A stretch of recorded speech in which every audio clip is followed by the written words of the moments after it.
Orientation is locked. Rotate device back. Well, for crying out loud. Yeah, the other way. Yeah, I never know. It's different for each platform. But Really? Straight? But now I can't get. Hi, everybody. We're live, and I'm trying to figure out how to put the mic or put the camera. There's Alicia. I'm going to have to sit back there, Well, which is okay. the little one gets to sit in the back. What? The little one gets to sit in the front. That's right. It'll give you the appearance of looking bigger. So what's up with your leg? What do you mean? What's up with my leg? You were just exercising, which was great. So you're stiff. That's all. You're stiff. Yeah. Well, I still have the pinched nerve thing going on. Oh, right. It's not just stiff. So what are we going to talk about today? So seriously. Something on the couch or whatever that is. Yeah. Chair. It's been there. Looks like wine. Hi. We're grooming the furniture. Right. So where are we right now? We are in November. We're November 4th. Right, and we're in the final stretch of this difficult year that we've been chosen to walk down. Yeah, been a difficult path, Right. which started with a car accident last year. But you know that. Car accident, racing dirt track, damaged pelvis, sacroiliac joints, shoulders, back. Broke 2 compression fractures. multiple fractures in the pelvis and what Right. are these? Clavicle. Clavicle, right. Yeah. What are these? These are your clavicles. I learned a lot about anatomy. I'd rather just read a book. Right, I learned a lot about anatomy and the spine and where your cervix is and your thoracic and all these kind of things. Right, So anyway, your cervical spine is up here. It's odd because weird. your cervix is an entirely different spot, which is where the seatbelts were. I have to keep hunkering down, or I'm going to get out of the thing. What do you want to talk about? So Because I have a notion, but I want to hear your notion. Well, still want to fight to keep standard of care up. And standard of care should also open up into a world, which is what I am exploring, or we are exploring right now, which is IV therapy. And IV therapy? IV therapy. Make sure they hear that. And which is not like these great little things that are like fluff and buffs like Myers cocktail. Myers cocktail is great, but it's like a patch. It helps you like recover from working out hard, or it helps you recover from drinking too much, or coming off of a virus or something like that. Myers cocktail is great. Gives you a little boost. Yeah. Like a B12 shot. Yeah. Myers cocktail is great for that. No, we're talking about real intense vitamin C therapy. Prescribed to you by Either a endocrinologist or a doctor that specializes in adjunct therapy.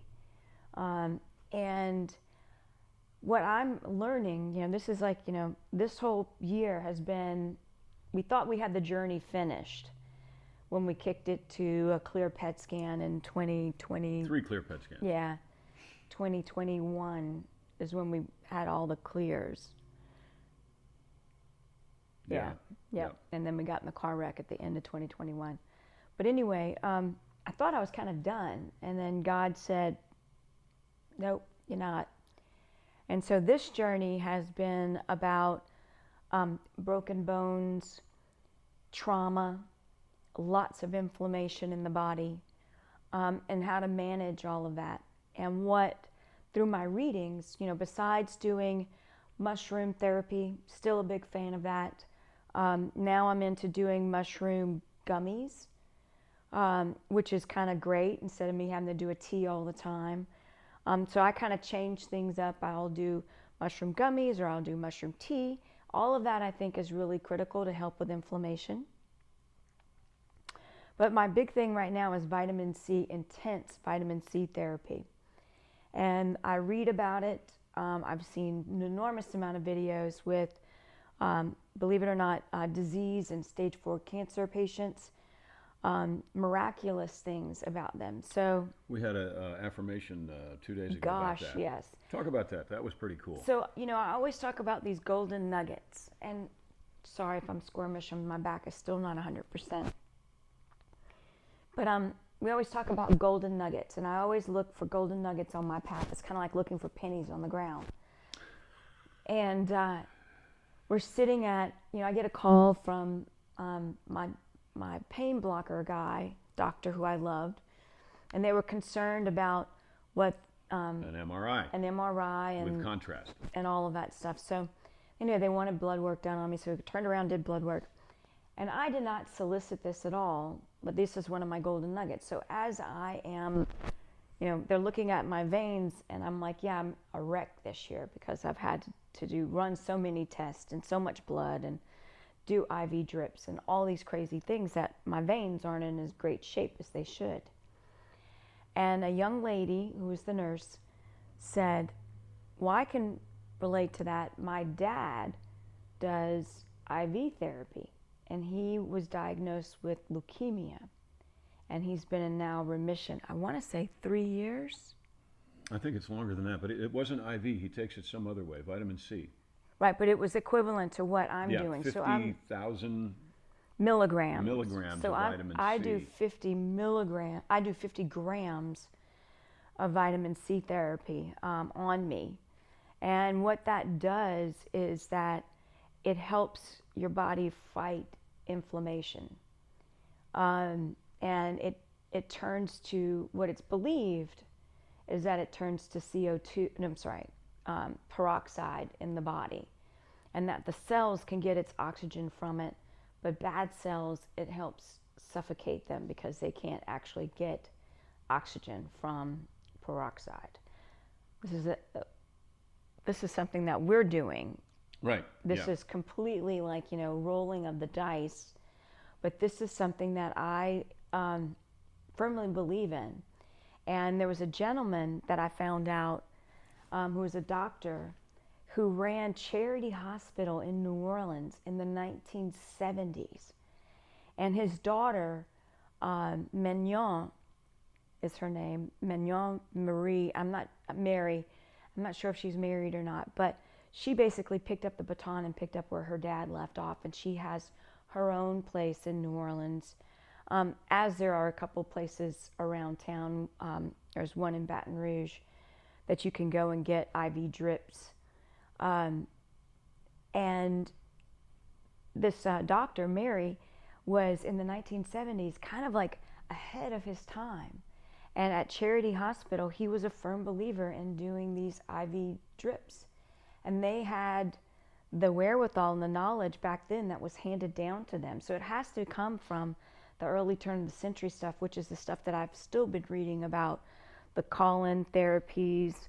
There's a bunch of therapies that we've been reading. Toxins, yeah. There's a bunch of them. A bunch of stuff out there.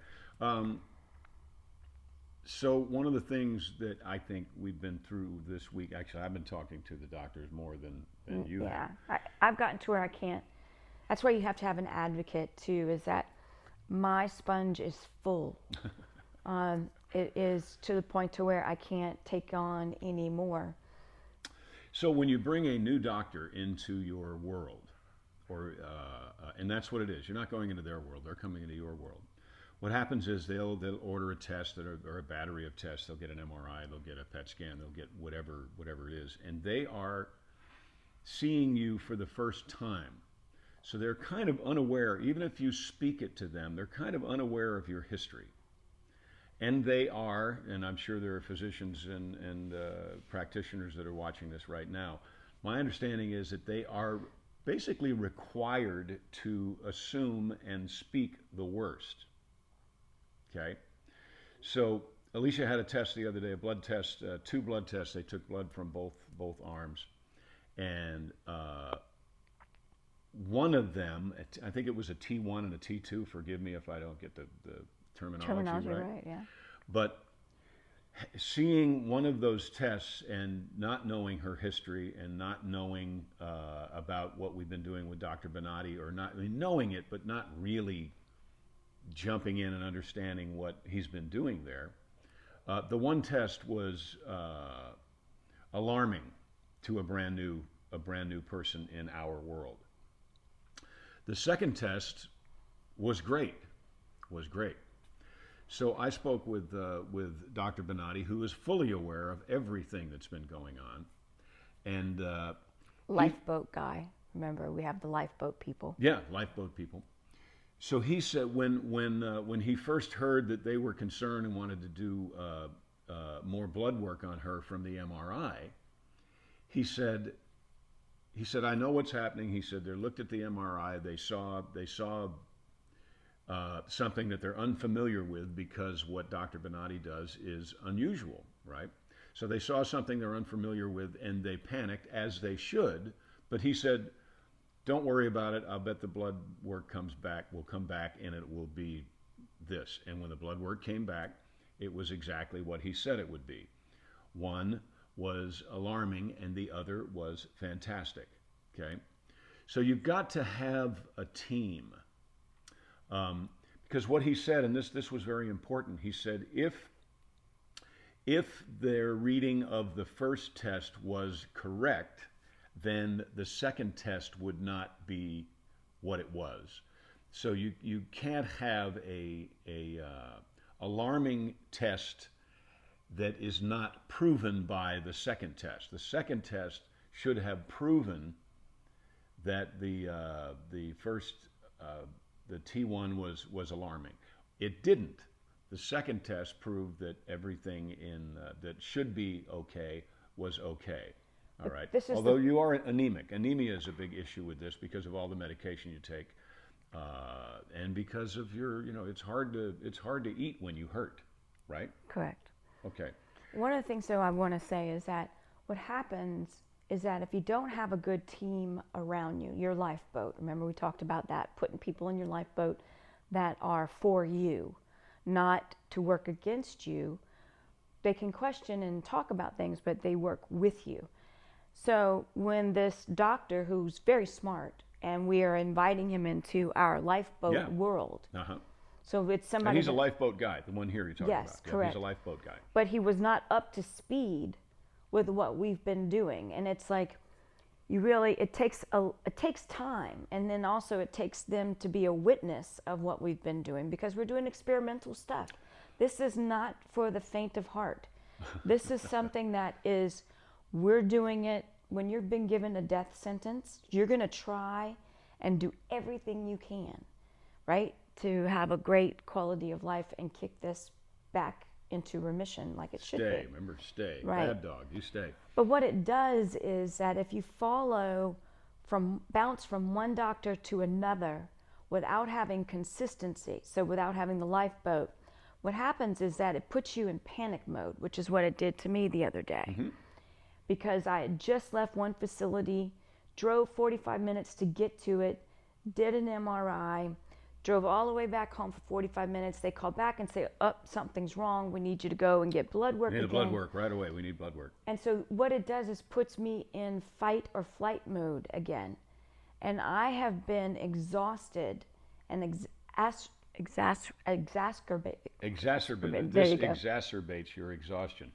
Right. Put that down. Try to write that down. But it does, and what it's done is it's a whole other chemical reaction you're having too. So your body chemistry, which is already kind of screwy because of the medication, when you get in mode. And I've been that way ever since December 20th. So I have been, adrenal glands have just been through the roof. And that's what I don't do. I don't get in that mode. I get in, okay, all right, well, I'm going to talk to the doctor that knows what the history, and here's a tough part. I don't know why it's this tough to do this, but it's hard to get two doctors to talk to each other. We talk about getting on the same page. Well, it's not even being on the same page. I wanted the two doctors to talk to each, and they did. And the one doctor said, this is why you see this is why you see that. This is not unusual at all. I understand why you read it that way. Anyone who didn't know the history and doesn't know what we do down here would read it that way. So you read it accurately. However, That's not what it means. You read it accurately and came to the wrong conclusion. So it's very important that you are not just an advocate, but that you have a relationship with your doctors. If you have a doctor Yep. that refuses to have a relationship with you, that you can't get on the phone, Or right? even like nowadays we have the portals that we can chit chat. If they can't chat with you, Yeah, I mean, doctors are incredibly busy. Someone said the other day that, they need to see a new patient every 7 minutes. If you're in that world, I would try to get out of it. I would try to get into a or world, find you a doctor that you can still chat with and have a relationship with. yeah, that is willing, and I understand with the legalities of insurance and all that this is tough. But we're talking about your life here. Yep. We're not talking about a mortgage on a house. We're not talking about buying a new car where you can't get the salesman on the phone or you can't get. That's not what we're talking about. We're talking about your life. Correct. So you need someone in your life that can put the two of, that is relentless, that will put those two together and say, explain this to me so that I can explain it to her so that she can, come off the chandelier and come back down here and not be in panic mode. Because you can't heal if you're in panic mode. I don't think. I Not agree. as well. And also, I'm not only just dealing with that, I'm also dealing with pain on top of it. So Right.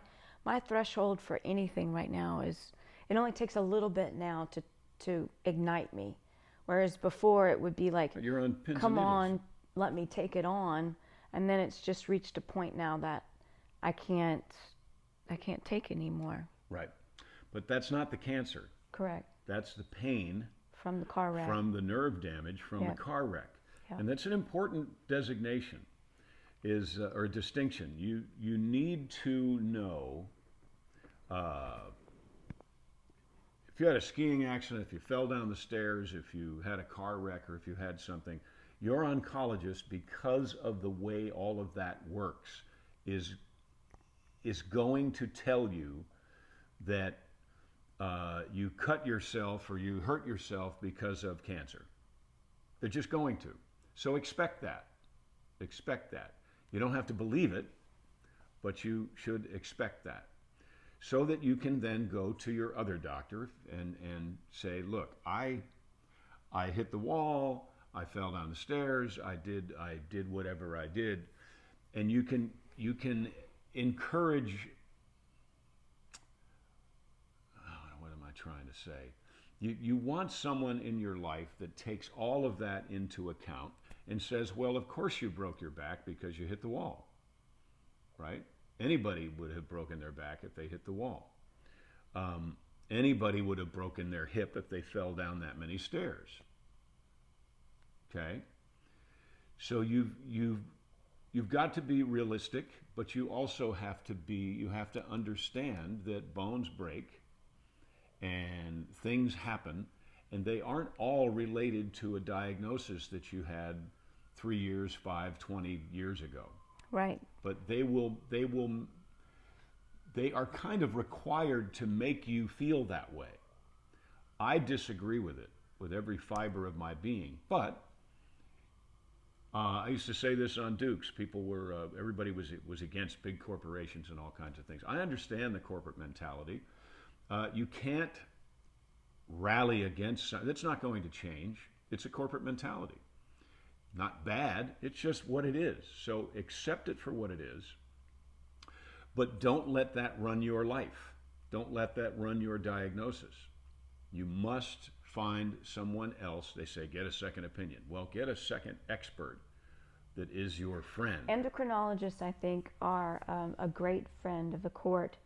And if you want to go more into IV therapy, I think, and hormone therapy, I really am an advocate of that, as long as you're honest and that you reveal all your cards to an endocrinologist or an adjunct therapy doctor, and lay your cards out on the table. And I think that for me, I think about things all the time, and I hear people that are stage 4 cancer, and and I ask the question, well, how big's the tumor? Oh, it's 0.5 of a centimeter. That's like a pretty, BB. that's small. So they're going to kill your good cells to go after something that is bad, and you may be actually killing good cells that won't be able to fight the bad cells. And I think that when you think about things, like I think of tumors as big, and then when you really find out that, oh, they're talking about these small things, you know, I see these pictures of big things on people. Right, you shouldn't ignore them by any means, but there are ways to. You ask, how do you find an endocrinologist? Where do people who are watching? What do you? You Google, and for me, it's like you're going to find someone, and then, like, mine was referral. I had a girlfriend that referred me to my adjunct therapy doctor, who is a gynecologist that is very much into vitamin therapy.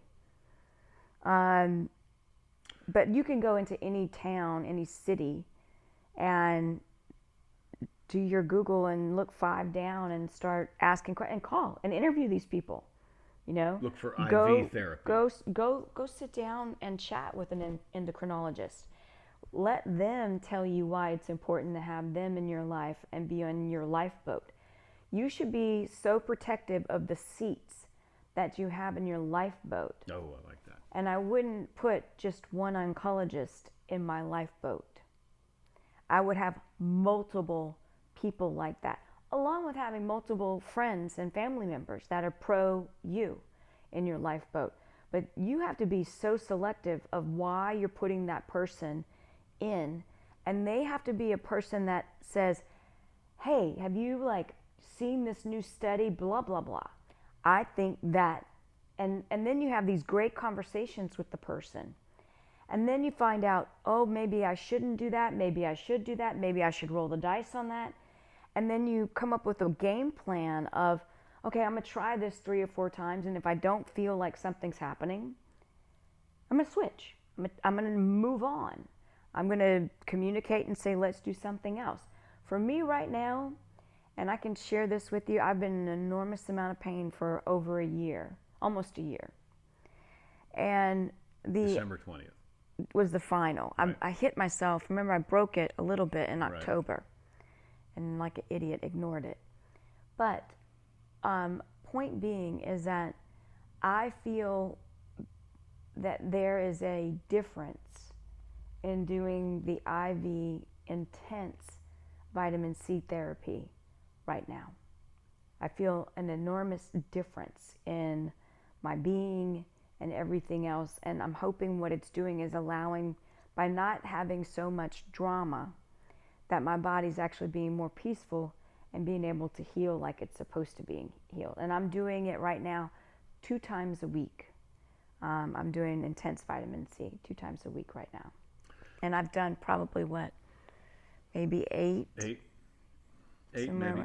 So the question is, who is in your lifeboat? Now, one of the things, this might sound like you just keep going on rabbit trails. No, don't keep going on rabbit trails, because in the first episode of this, we talked about find a plan, make a plan, stick to it. So you make your plan based on the people that you have invited into your lifeboat, and you can uninvite them into your lifeboat as well. I know we have someone that has 1 foot in our lifeboat, and I would like them to put both of their feet on the dock. I would like them not to be in our lifeboat. So you have to make those decisions and those choices along the way, because there's only one you. Okay? So you have to be an advocate for you. You have to be in the driver's seat or at the helm of your own ship. I do have to say this. Yes. So after you go do an IV drip or go do hormone therapy, don't go out and eat junk food, guys. We should be eating so clean right now. And it's great to have a sandwich and stuff at home. Like, try to get more into eating at home, less on eating out. Try to make your meals, prepare your meals. Oh, we ended up buying a half a cow. That means there's a whole half a cow walking in a circle somewhere in Florida. Right, but we have this great now grass-fed, Bellamy-fed. Bellamy grass-fed. Cow. And it makes a huge very difference. Happy cow. Like the other day, it's a very happy cow, trust. But it does make a huge difference. And for me, you start doing the math on it, it's like, it's a lot of money at first, but if the quality of the beef is better. It's not much when you think about it. My gosh, you wind up paying like $2-3 for something you'd pay $30 or $40 for in a restaurant, even at a like a Texas Roadhouse or something. Yeah. So look into that. It's also a great way to support 4-H. Yep. In your area. Yep. Buy meat that some child raised for their 4-H badge. You get a badge. You get the 4-H club. Anyway, we're kind of rambling now. So eat well, though. That's the big thing. Is that don't do all this stuff and then go eat cheeseburgers from a fast food joint, or go eat a bunch of stuff. I mean, you gotta treat don't be these good so as that you the can be temple, bad. Right? Just be good so that you can get better. Okay? Right? That's the whole thing, is get disease under control. Inflammation. Start thinking about it as inflammation instead of disease. Okay? That's a good point. That's a great word that seems like you can overcome. Whereas before, disease just feels so scarlet. Final. Yes, scarlet letter feeling. It's branded. Like inflammation's like, I can fight that, right? Yeah, absolutely. And you're doing a great job with it. So there you go, folks. We'll talk to you again. We'd love to do this every week, but we don't. But you can, after a year or so, you can watch these every week, I guess.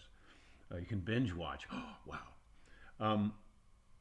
We're always here, and I think we have some answers, because we've been on this road a while now. Don't let anyone scare you. Okay. Don't let anyone scare you. They are required to give you bad news. You are not required to believe it. Not saying ignore it, but just take it with several grains of salt. Find someone else to put in your lifeboat where you can say, okay, one more thing. You were so smart. You went to the endocrinologist, I can't even say it right, and said, my oncologist wants me to take this medication or this medication. What do you have in the natural world that is the equivalent, the natural equivalent to this medication? And she was like, oh, that's great. Nobody ever asked me that. So ask that question. Yep, ask all those questions. You don't have to take traditional pharmaceutical. Let's just put this in perspective. Before there was big pharma, everyone did apothecary. And you went to your local apothecary, and they were plant-based things that they gave you, or animal-based, hooves, all this kind of stuff. Gelatin was made with collagen that comes off of the hooves of things. There's a lot of things that is in our knowledge arsenal that big pharma we've allowed to erase. Yeah. And if you can go back and study things, like I've ordered books and I think about things, and it's like, wait a minute. I know to drink water out of glass instead of drinking it out of plastic. Or aluminum. That's a big thing now. People are drinking water out of aluminum cans. I knew that in my youth, right? How did I forget that in my 50s when I knew it in my early 20s? Repetitive marketing. Right? And it's somehow I've been brainwashed that it's okay. And it's not. Drink out of a glass. Use a frickin' mason jar. Especially if someone has told you you have cancer. Yes. Right? Yep. Throw the cans away. Don't do it anymore. You don't need it. Don't need the plastic. Don't need the aluminum. Don't even. Plenty of glass out there. Correct. Don't even try. Next time we talk, I think we should talk about metals. We can do that.